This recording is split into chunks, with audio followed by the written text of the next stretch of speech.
Hello everyone, क्या हाल चाल? सब बढ़िया। तो इस वीडियो में हम लोग जो है कि class 10th physics chapter reflex light reflection and refraction के महत्वपूर्ण व वैकल्पिक प्रश्न लेकर आए हैं। इसमें जो है कि 2011 से 2022 तक के जितने भी क्वेश्चन पूछे गए हैं अब तक, वो सभी प्रश्नों को जो है इसमें हम लोग देखेंगे, इसमें कवर करेंगे इस वीडियो में। पहला क्वेश्चन देखिए, कह रहा है कि फोकस दूरी और वक्रता त्रिज्या के बीच संबंध है। ये क्वेश्चन 2014 और 17 में पूछा गया है। 2014 में भी पूछा गया है और 17 में भी पूछा गया है कि फोकस दूरी और वक्रता त्रिज्या के बीच संबंध है। ऑप्शन दिया हुआ है ए एफ बराबर आर। एफ जो है फोकस दूरी है और आर वक्रता त्रिज्या है। बी एफ बराबर 1/r।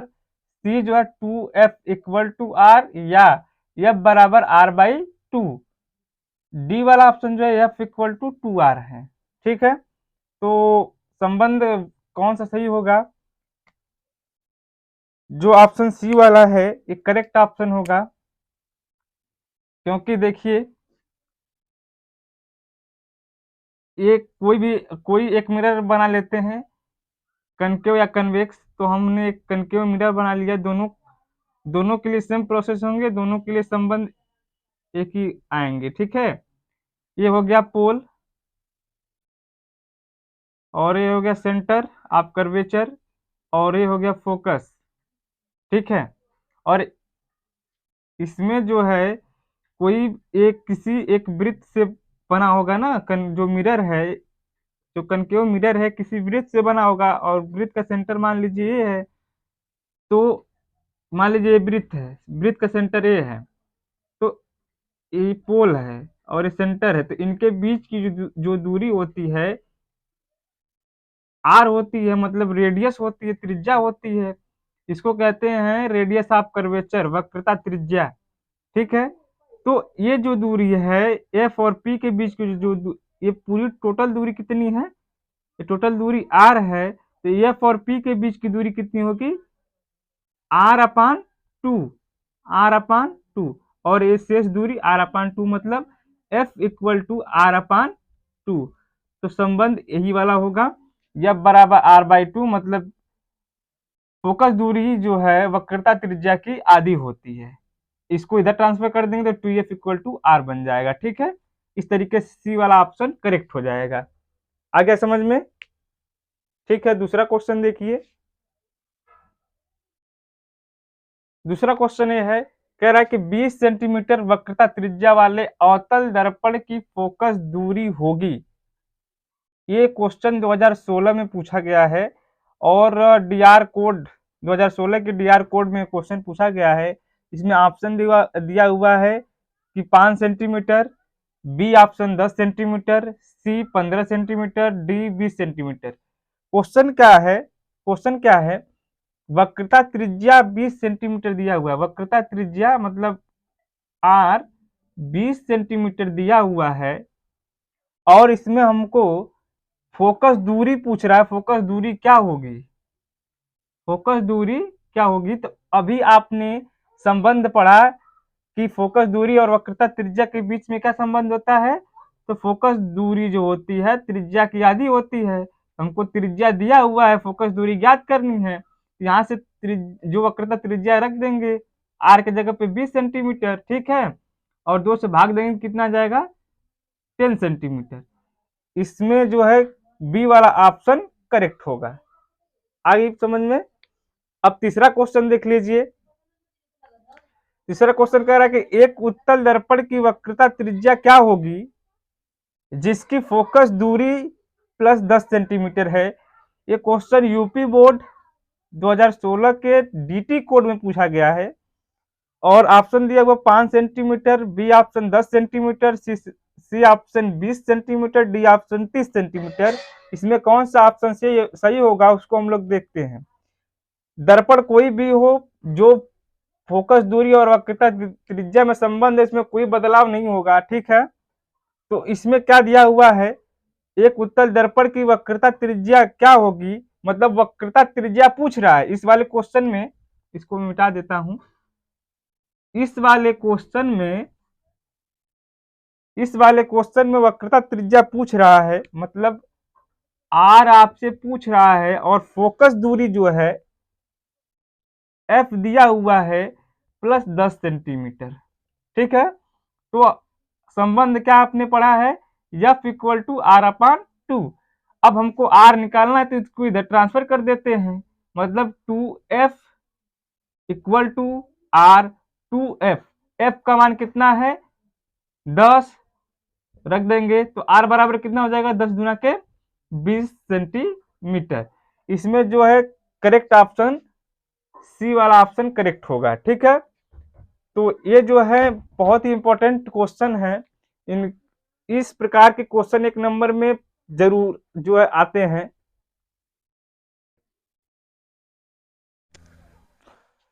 हाँ, चौथा क्वेश्चन देखिए, चौथा क्वेश्चन क्या कह रहा है, किसी बिंब का अवतल दर्पण द्वारा बना प्रतिबिंब आभासी सीधा तथा बिंब से बड़ा पाया गया वस्तु की स्थिति कहाँ होनी चाहिए। ठीक है, ये क्वेश्चन जो है यूपी बोर्ड में 2019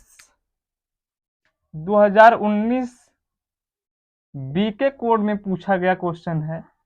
ठीक है, तो ऑप्शन इसमें दिया हुआ है, पहला ऑप्शन एफ तथा सी के बीच, मतलब एफ क्या है फोकस दूरी है और सी वक्रता केंद्र है, तो फोकस दूरी तथा वक्रता केंद्र के बीच में। बी ऑप्शन दिया हुआ है वक्रता केंद्र पर। सी ऑप्शन दिया हुआ है वक्रता केंद्र से दूर। डी ऑप्शन दिया हुआ है ध्रुव पोल तथा फोकस दूरी के बीच में। तो आइए इसमें जो ऑप्शन सही होगा, इसमें करेक्ट ऑप्शन जो है पोल तथा फोकस के बीच में प्रतिबिंब जो है बनता है, बड़ा जो है आभासी सीधा तथा बिंब से बड़ा।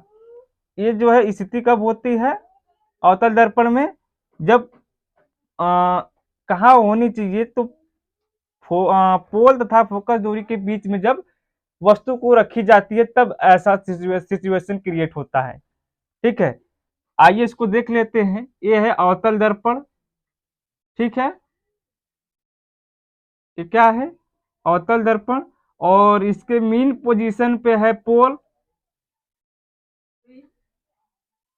और यहाँ कहीं ना कहीं केंद्र वक्रता केंद्र होगा सी। ठीक है, और इसके वक्रता केंद्र और पोल के जो मिड पॉइंट होगी वहीं पे क्या होगी फोकस होगी।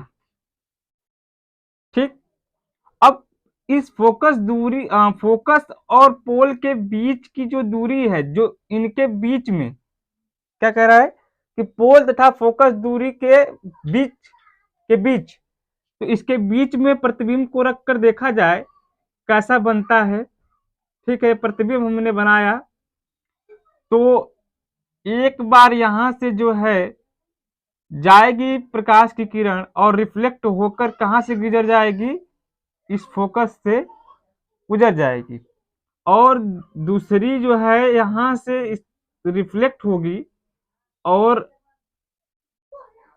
ऐसे रिफ्लेक्ट होगी और कहां से वक्रता केंद्र से होते हुए गुजर जाएगी। ठीक है, यहां से ऐसे जो गई और रिफ्लेक्ट होने के बाद वक्रता केंद्र से गुजर गई। एक देखिए, ये कहीं जो है मीट करेंगे, कहीं नहीं मीट करेंगे, क्योंकि ये जो लाइन है कैसी लाइन है, पैरेलल है एक दूसरे के, तो ये लाइन कहीं मीट नहीं करेगी। तो इसको क्या करेंगे, इसको पीछे की तरफ लेकर जाएंगे, इसको क्या करेंगे पीछे की तरफ मिलाएंगे इसको। ठीक है,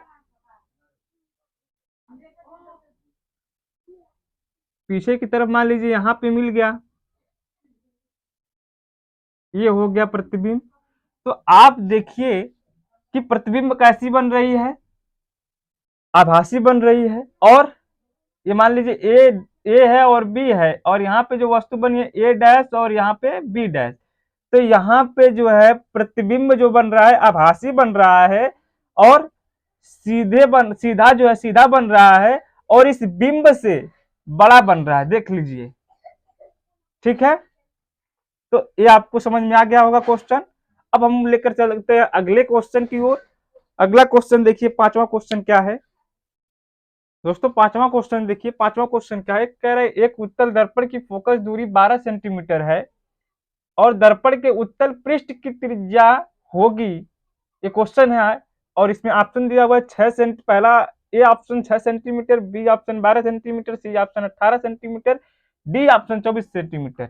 और एक क्वेश्चन 2012 में भी पूछा गया और 19 में भी पूछा गया यूपी बोर्ड के। तो आइए इसको सॉल्व करते हैं, देखते हैं कौन सा ऑप्शन करेक्ट होता है। कर एक उत्तल दर्पण की फोकस दूरी कितनी है, 12 सेंटीमीटर, मतलब यफ कितना है, 12 सेंटीमीटर। और इसमें क्या पूछा, उत्तल पृष्ठ की त्रिज्या, मतलब कि आर ही पूछ रहा है, यहाँ पे थोड़ा सा घुमा दिया है, ठीक है, आर पूछ रहा है आपसे। तो आप जानते हैं एफ और आर में क्या रिलेशन होता है, एफ इक्वल टू R/2 होता है, हमको R निकालना है, इसको इधर ट्रांसफर कर दीजिए, मतलब 2F इक्वल टू R हो जाएगा। अब जो है F कितना है, 12 है, तो 2 में जब 12 का गुणा करा देंगे तो कितना सेंटीमीटर बन जाएगा, 24 सेंटीमीटर आपका जो है उत्तल पृष्ठ की त्रिज्या आ जाएगी। तो ऑप्शन नंबर कौन सा करेक्ट हो जाएगा, डी करेक्ट हो जाएगा, ठीक है। अब अगला क्वेश्चन देख लेते हैं, छठा क्वेश्चन। छठा क्वेश्चन क्या है, कह रहा है कि चंद्रमा से देखने पर आकाश दिखाई देता है। जब आप चंद्रमा से देखेंगे, चंद्रमा पर चले जाएंगे और वहां से जब आकाश को देखेंगे तो आकाश जो है काला दिखाई देता है। याद कर लीजिएगा कि जब आप चंद्रमा से देखेंगे आकाश को तो आकाश जो है काला दिखाई देता है, ठीक है। क्वेश्चन नंबर 7वां है कि किसी दर्पण से आप चाहे कितनी ही दूरी पर खड़े हों, किसी दर्पण से आप चाहे कितनी ही दूरी पर खड़े हों, आपका प्रतिबिंब सदैव सीधा प्रतीत होता है। तो दर्पण बताइए कौन सा होगा। तो ऑप्शन ए है केवल समतल, ऑप्शन बी है केवल अवतल, और ऑप्शन सी केवल उत्तल, और ऑप्शन डी या तो उत्तल अथवा समतल। मतलब कि उत्तल भी और समतल भी हो सकता है, दोनों हो सकते हैं। तो ऑप्शन कौन सा करेक्ट होगा, तो ऑप्शन जो है डी वाला करेक्ट होगा, क्योंकि जो बाइक में लगी होती है दर्पण पीछे देखने के लिए, वो जो है क्या करता है कि कितना ही दूरी पे वस्तु होती है उसको क्या करता है, सीधा दिखाता है ना। और यदि जो समतल दर्पण होते हैं उसमें भी वही काम होता है, वो क्या करता है, कितना दूरी पे ऑब्जेक्ट रखा होता है वो सीधा दिखाता है उस ऑब्जेक्ट को, ठीक है। तो ऑप्शन नंबर कौन सा करेक्ट हो जाएगा, डी वाला करेक्ट हो जाएगा, या तो उत्तल अथवा समतल, ठीक है। तो आपको ये क्वेश्चन समझ में आ गए। आगे चलते हैं, 8वां क्वेश्चन देखिए क्या है। अगला क्वेश्चन देखिए, 8वां क्वेश्चन क्या कह रहा है कि उत्तल दर्पण से प्रतिबिंब सदैव बनता है। 4 ऑप्शन दिया हुआ है, वक्रता, केंद्र और फोकस के बीच। बी ऑप्शन दिया हुआ है वक्रता, केंद्र और इनफाइनाइट के बीच। सी वाला ऑप्शन दिया हुआ है ध्रुव, पोल और फोकस के बीच। डी ऑप्शन दिया हुआ है कहीं भी बन सकता है। ये जो है 2015 के एफएक्स कोड में क्वेश्चन पूछा गया है, ठीक है। तो इसमें जो ऑप्शन करेक्ट होगा, पी और एफ के बीच जो है उत्तल दर्पण से प्रतिबिंब सदैव बनता है। कहां बनता है सदैव प्रतिबिंब, तो पोल और फोकस दूरी के बीच में, ठीक है। आप वस्तु को कहीं भी रखिए, जो प्रतिबिंब हमेशा बनेगा, सदैव बनेगा, पोल और एफ के बीच में, ठीक है। इसको आप याद कर लीजिएगा। अगला क्वेश्चन देखिए, क्वेश्चन नंबर 9 है, कह रहा है कि जब श्वेत प्रकाश एक प्रिज्म पर आपतित होती है या आती है तो किस रंग का विचलन अधिकतम होता है, मतलब किस रंग का जो है विचलन अधिक होता है। ऑप्शन ए है लाल रंग, ऑप्शन बी है हरा, ऑप्शन सी है पीला, ऑप्शन डी है बैगनी। तो सबसे ज्यादा रंग का विचलन बैगनी रंग का होता है, ठीक है। इसको आप याद कर लीजिएगा। अगला क्वेश्चन है, श्वेत प्रकाश के 7 रंगों में से किसकी श्वेत प्रकाश के 7 रंगों में से किसकी आवृत्ति अधिकतम होती है, तो इसमें ऑप्शन दिया हुआ है लाल रंग की, बी वाला ऑप्शन दिया हुआ है बैगनी रंग का, सी वाला ऑप्शन दिया हुआ है हरा रंग का, और डी वाला जो दिया हुआ है पीला रंग का। तो इसमें जो है ऑप्शन जो करेक्ट होगा बैगनी रंग का जो है अधिकतम होती है आवृत्ति। ठीक है, तो आपको क्वेश्चन समझ में आ गए, आगे चलते हैं।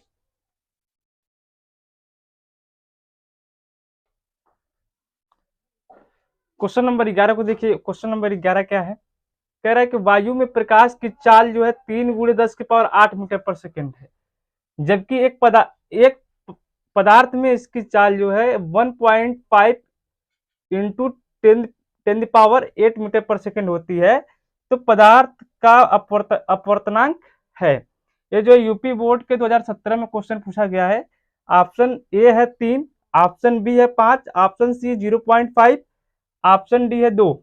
ठीक है, तो कैसे निकालेंगे पदार्थ का अपवर्तनांक, आइए देखते हैं उसको।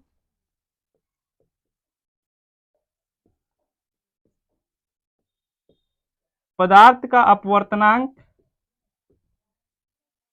इक्वल होता है प्रकाश की चाल, प्रकाश की चाल अपान पदार्थ में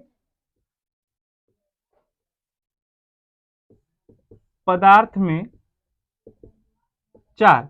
ठीक है, तो प्रकाश की चाल कितनी है 3 इंटू 10⁸, ठीक, मीटर पर सेकेंड, मीटर पर सेकेंड।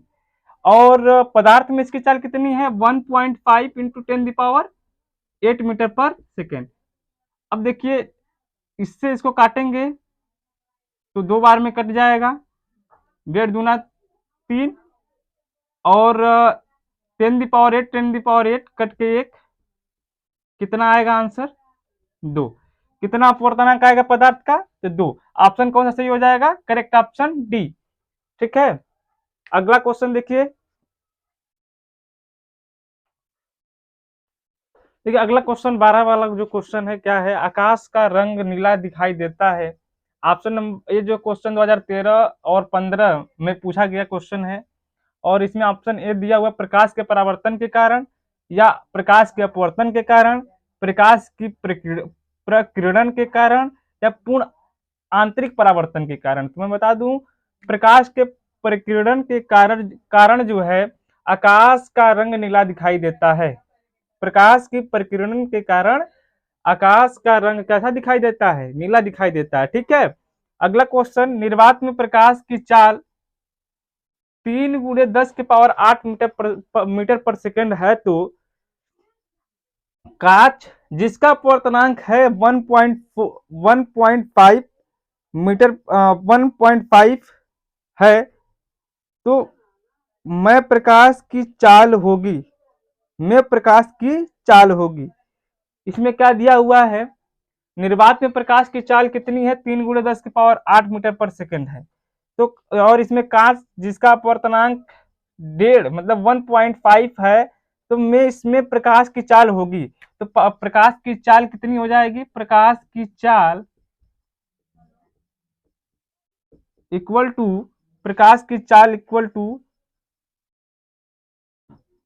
ये जो है निर्वात में प्रकाश की जो चाल है कितनी है 3 इंटू 10⁸ मीटर पर सेकेंड, और अपवर्तनांक, कांच का अपवर्तनांक कितना है 1.5, इससे क्या कर देंगे भाग दे देंगे तो कितना आ जाएगा 2 आ जाएगा। ठीक है, तो कितना होगा 2 × 10⁸ मीटर पर सेकेंड। ये हमारा क्या हो जाएगा, ऑप्शन कौन सा ऑप्शन करेक्ट हो जाएगा, ऑप्शन नंबर डी करेक्ट हो जाएगा। ठीक है, और एक क्वेश्चन जो है 2019 में पूछा गया क्वेश्चन है, 2019 में पूछा गया क्वेश्चन है। ठीक है, तो इस तरीके से आपने क्वेश्चनों को समझ लिया है। अब अगले क्वेश्चन पे चलते हैं। अब इस क्वेश्चन को देखिए, कह रहा है क्वेश्चन नंबर 14 कह रहा है कि 2 माध्यमों के सीमा पृष्ठ पर एक प्रकाश की किरण लंबवत आपतित होती आपतित होती है तो आपतित होती है तो अपवर्तन कोण होगा। कह रहा है कि दो, जैसे ये मान लीजिए सीमा पृष्ठ ए है, ये क्या है, एक सीमा पृष्ठ है, और ऊपर पहला माध्यम, ये दूसरा माध्यम, और क्या कह रहा है कि एक प्रकाश की किरण लंबवत आपतित हो रही है, मतलब ये अभिलंब है, और इसके जो है एक रेखा जो है लंबवत आपतित हो रही है, ठीक है। तो जब आपतित होती है लंबवत, इस जो नॉर्मल है इसके लंबवत जब रेखा आएगी, जब प्रकाश की किरण आएगी तो बेंड नहीं होती है, जब बेंड नहीं होगी तो कोण बनेगा नहीं, कोण बनेगा नहीं।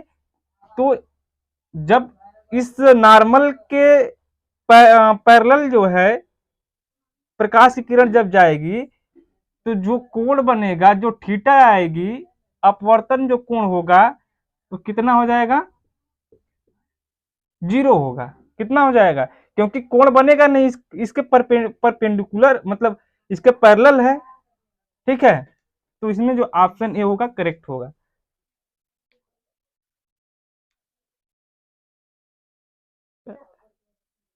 अगला क्वेश्चन देखिए, 15वां वाला क्वेश्चन क्या है, यदि वायु के सापेक्ष कांच का अपवर्तनांक 1.5 है। क्या कह रहा है कि यदि वायु के सापेक्ष कांच का अपवर्तनांक 1.5 है तो कांच के सापेक्ष वायु का अपवर्तनांक होगा। वायु के सापेक्ष कांच का अपवर्तनांक कितना है, तो कांच के सापेक्ष वायु का अपवर्तनांक होगा, तो कितना होगा इसको देखते हैं। ऑप्शन दिया हुआ है 3, बी ऑप्शन दिया हुआ 1.50, सी ऑप्शन 0.75, डी ऑप्शन 0.67। ये जो है 2014 में पूछा गया क्वेश्चन है, इसको देखते हैं। कह रहा है कि वायु के सापेक्ष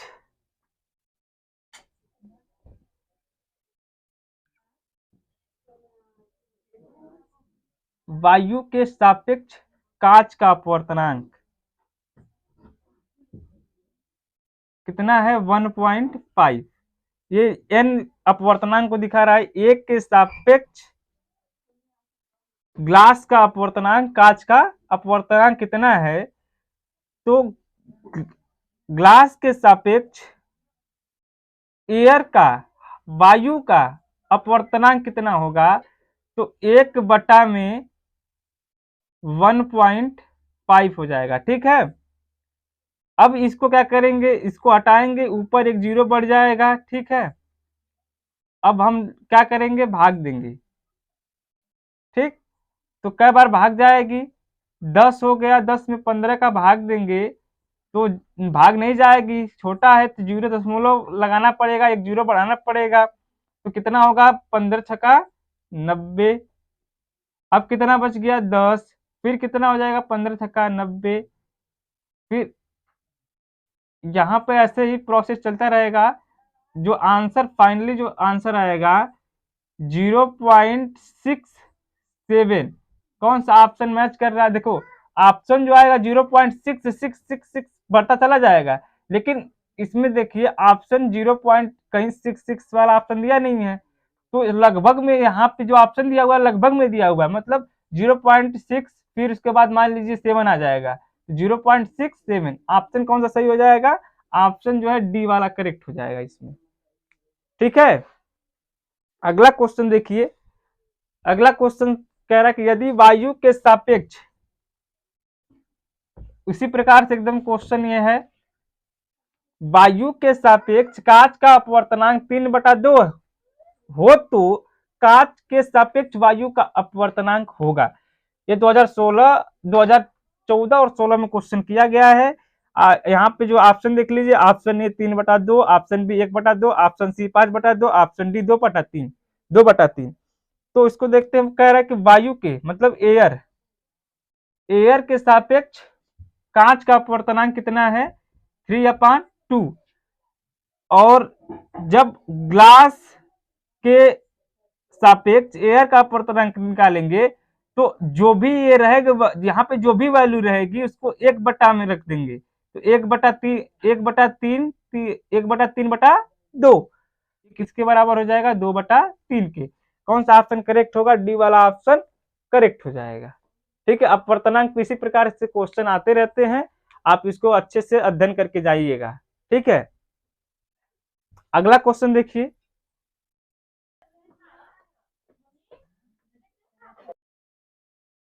17वां क्वेश्चन देखिए, कह रहा है कि निम्न में दिए गए माध्यमों में प्रकाश की चाल न्यूनतम होती है। ये 2022 में बीजे और बीएल दोनों कोड में पूछा गया था क्वेश्चन। तो ऑप्शन दिया हुआ है हीरा में, ऑप्शन बी जो है जल में, ऑप्शन सी जो है कांच में, ऑप्शन डी है केरोसिन में। तो प्रकाश की चाल न्यूनतम होती है, ऑप्शन ए राइट होगा हीरा में। ठीक है, याद कर लीजिएगा इसको। क्वेश्चन नंबर 18 है, वक्रता त्रिज्या का मात्रक है। ये 2022 के बीएन कोड में क्वेश्चन पूछा गया था। इसमें जो है ऑप्शन ए है metre, option B centimetre, option C millimetre, option D इनमें से सभी।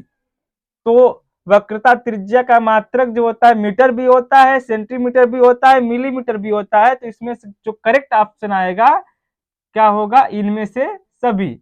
अगला क्वेश्चन देखिए, यूवीएफ में संबंध, यूवीएफ में संबंध देखिए, ये दर्पण का सूत्र इससे निकलता है यूवीएफ के संबंध से।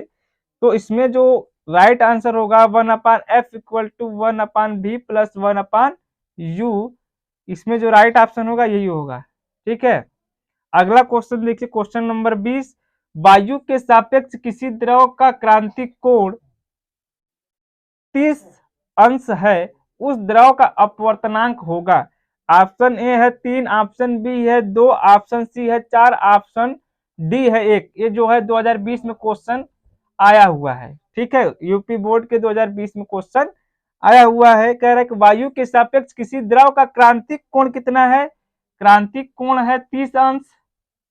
ठीक है, एंगल को कुछ भी नाम दे दीजिए, मान लीजिए सी है। क्रांतिक कोण कितनी है, 30 डिग्री। तो उस द्रव का अपवर्तनांक कितना होगा, तो याद रखिए द्रव का अपवर्तनांक बराबर द्रव का फार्मूला याद रख लीजिएगा। इस तरह के क्वेश्चन आएंगे तो ये फार्मूला यूज करके आप अपवर्तनांक निकाल लेंगे।